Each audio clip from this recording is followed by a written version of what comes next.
It's a beautiful day for boat building, and we're back on our project and gonna have some fun today. See if we can't get the runners on the boat and a few other of the details shored up before we put bottom paint on it and flip this thing over.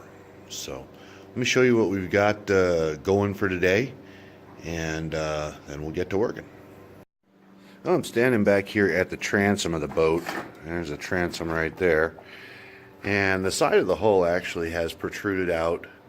Looks like about 18 inches at the top, probably more like 12 or 13 inches at the bottom, and the same thing on the other side. And I did that intentionally when I put it on there, so I had some handles to move it around with and make sure that it was square and things like that.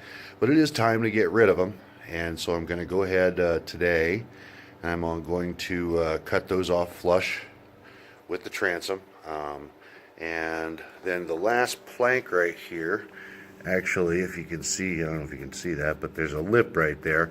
I'm going to go ahead and flush trim bit that down so the whole back looks good, and we'll do that before we put these runners on the board. And they're just sitting there dry right now. Basically, I'm going to laminate two 7/8 inch pieces of red oak down the center as my keel, and they are going to help shore up all the imperfections in the floor and make them flush and real pretty. And then for the outer runners, we're going to go 4 thick.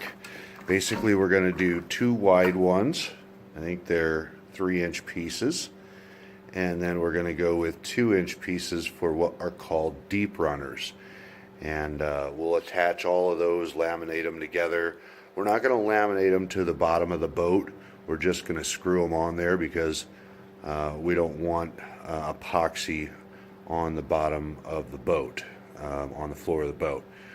What we're going to do here is we are going to put a little bit of seam sealer in.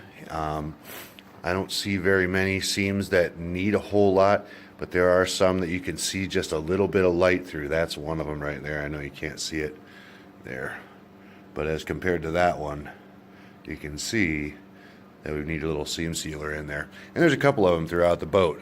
So those are the things that we're going to do to the boat today, and hopefully by the end of the day we'll have a boat with all of our runners on it and ready for some bottom paint.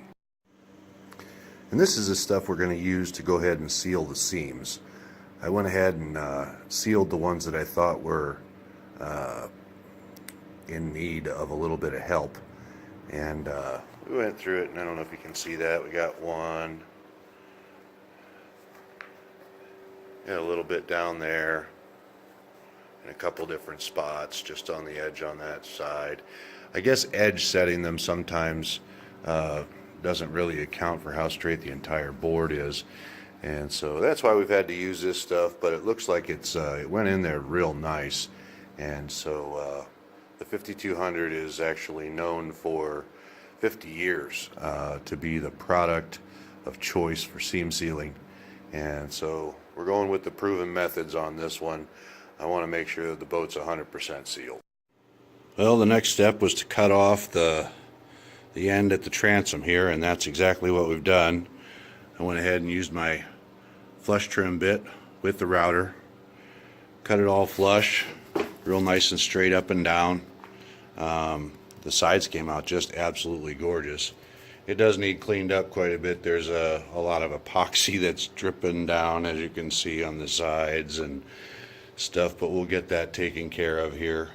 If not directly, then definitely when we flip it over.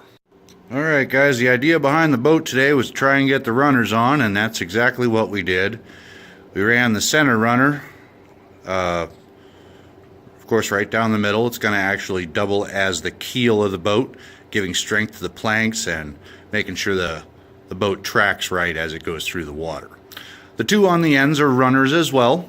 They are actually to, again, help it track correctly, and they are all 2 7/8 inch pieces of redwood red oak laminated together. And you can see they're pretty crude because I covered the screw holes with epoxy. I didn't epoxy them, the wood to the deck. I just screwed them in there, and then I epoxied the other piece to the first piece. And I did that with all the runners.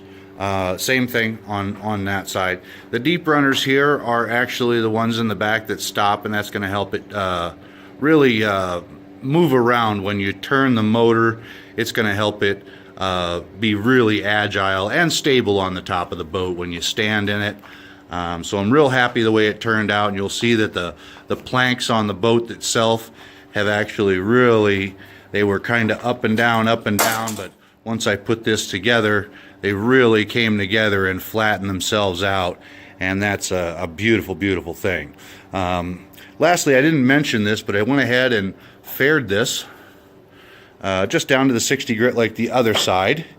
And I'm not going to go any further until we flip the boat over with sanding it down, just in case we have an accident and I would need to go back and do any repairs.